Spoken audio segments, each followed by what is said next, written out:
Hi everyone, this is Anne with Graphic Design How To, and today I'm going to tell you how to convert a JPEG or a PNG file to a vector image using image trace in Adobe Illustrator. Alright, let's get started. Okay, here we are in Illustrator, and I'm just going to go to Create New.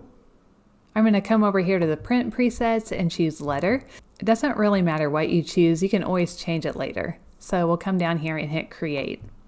And now I'm going to place the files that we'll work with today. So we'll go to File, Place. I'm going to grab all 5 of my images that I'll be working with today and place them. Now I'm going to click and drag to place them in my file.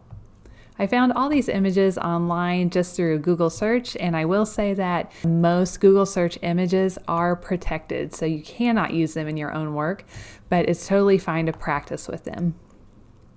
So I'm just clicking and dragging to place all of these images in. Now all of these files are either JPEGs or PNG files, which are raster images, and we'll be changing them to Illustrator files, which are vector images. And one of the big benefits to having vector images is that you can resize them to any size and they don't lose quality because they're made up of mathematical equations, sort of. So when you're doing this, you want really high-res versions of the images. This one I chose specifically because it's a low-res version, and you can tell it's pretty blurry here. You can still read the small type, but it's pretty blurry.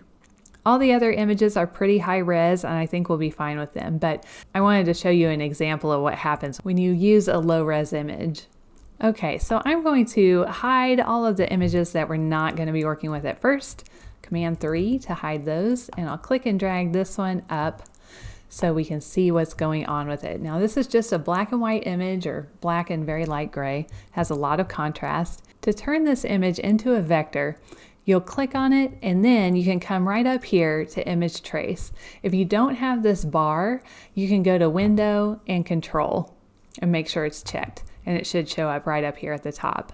So we have this Image Trace button. Now the thing about this button is it will always default to black and white settings. So when I click it, it's perfect for this because this is a black and white image pretty much. So when I zoom in with my Z tool, I can see it did a pretty good job of tracing what it saw, but we can make changes to this to make it even better. So to do that, come up here to this little shortcut. This will lead you to the Image Trace panel. Another way to get to this panel is to go to Window, Image Trace. And now we have a lot of different options. Up here at the top we have little presets. We've got an auto color, we've got high color, low color, grayscale, black and white, and outline. And there are even more under here, under the preset button. There are a couple of photo settings. If you want to constrain the tracing to 3 colors or 6 colors or 16, you can do that here.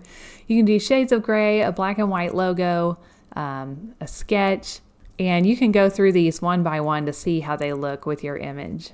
For the view, I usually leave it at tracing result, but you can also choose some of these others like tracing result with outlines, which shows you the paths that it's going to make. The outlines view shows you only the paths with no fills. Outlines with your source image, and source image only. So this all depends on how you'd like to see your image. I like tracing result. Our mode is black and white, and I'll leave this the same for this image. And then we get down here into some of the options. First we have threshold. Threshold kind of will see what's black and what isn't, and decrease or increase the amount of black that's given in your black and white result. So if we want less black, we can come down here to less. And you can see it kind of reduce the black around the edges. And if we want more, we can come all the way up here and get a lot of black, not looking very good. I'm going to move this as far as I can up here because I like a lot of black in my images, but without that kind of crazy result. Some of you, when you see this panel, will see this. So just click the caret next to Advanced to see the rest of the options. We've got paths here, and if you change this, a higher path number will result in having something a little closer to your original artwork, but it'll have fewer sharp edges and more paths. So a higher value means kind of a tighter fit to your original image. And a lot of times when I mess with paths, I don't see a lot of difference. So you can just play around with that and see how well it works for your image. Corners. Changing this will change how often a sharp turn will turn into a corner. So if you go up, you're going to get more corners. And if you go down, you'll get less corners. And a lot of times this too does not change a lot. Here we have noise, and noise will ignore areas of a specific pixel size. So a higher value means less noise. So let's put it up there. A good rule of thumb is if you have a low res image, you'll want low noise. If you have a high res image, you'll want high noise. Our image is really high res, so I'll put it up with the high noise. And then your method is how this image is going to cut out the paths. We've got two options, abutting and overlapping. So this is talking about the white areas and the black areas. So if you choose this other option, which is overlapping, the white areas will overlap the black and you won't really be able to tell until you move them. But I always leave this at abutting, which sort of cuts everything out like puzzle pieces. As far as creating fills or strokes, I have never had very good luck with trying to create strokes, even though an image like this you would think would be perfect for that. This is what happens. So I always just leave fills and I uncheck strokes. And then with the options, with snap curves to lines, I always uncheck it, recheck it, and see how well it matches up with my image. With this image, it's about the same.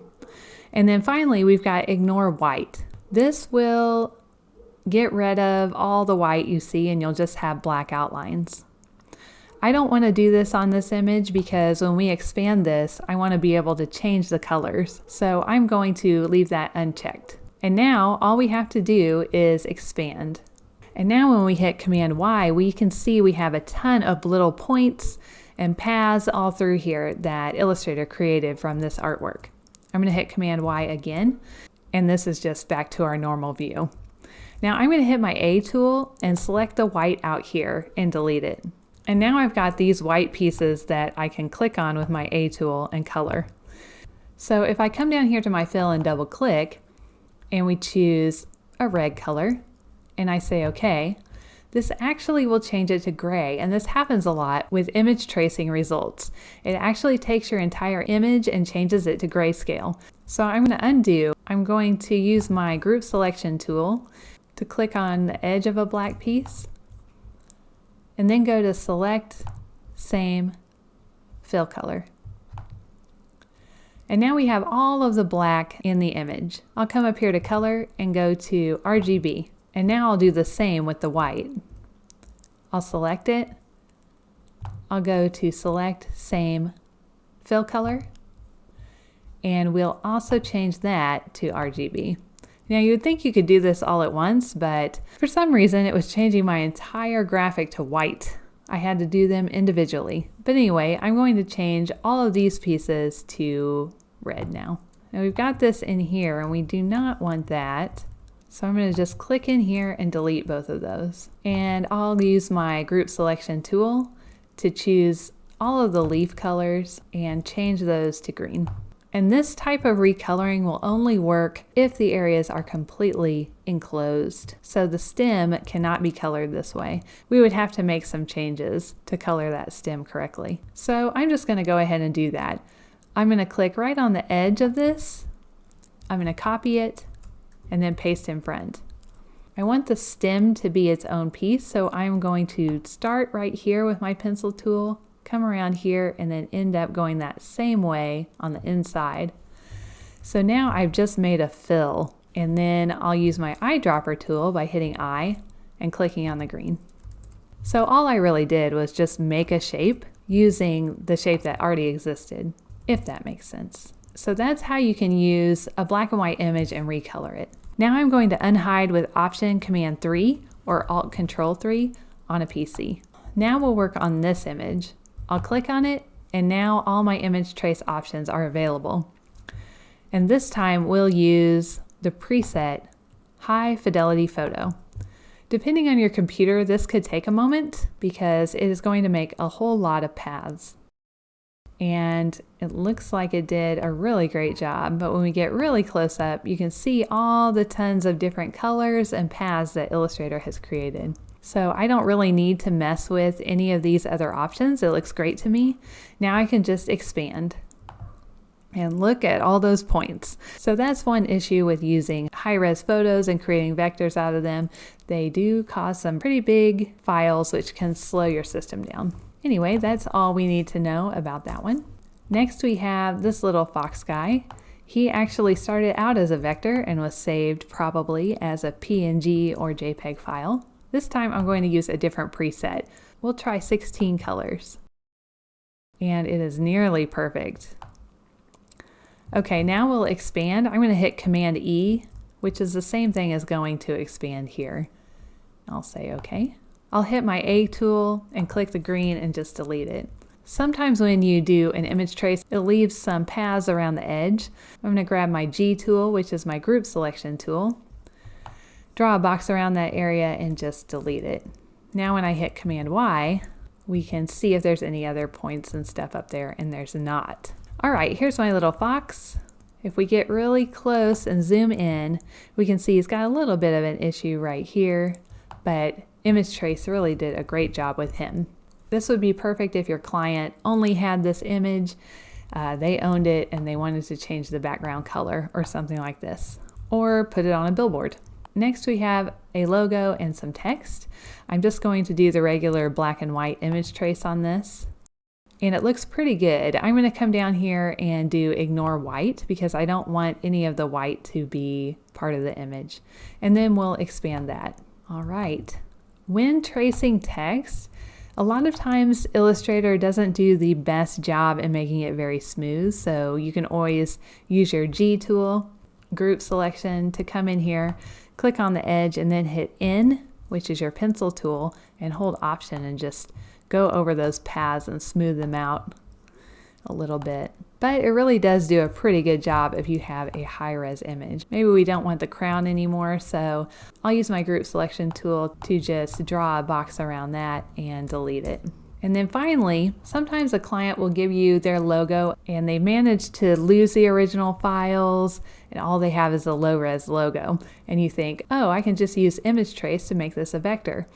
Well, it's not quite that easy. So when you're tracing a low-res logo, you're going to run into some problems. So let's first start off with a preset of 3 colors, and you can see what it does. It just doesn't know very well what parts are what color. It's not great.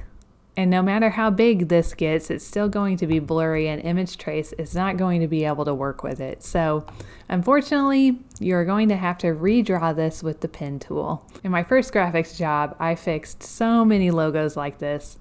It's just a matter of tracing everything with the pen tool, finding the fonts if you can, or drawing them by hand. So Image Trace cannot do everything. All right, that's my video for this week. If you liked it and would like to see more videos like this, I put one out every Thursday, so just hit the subscribe button and you'll get a notification. All right, I'll see you next week with another graphic design tutorial. Thank you.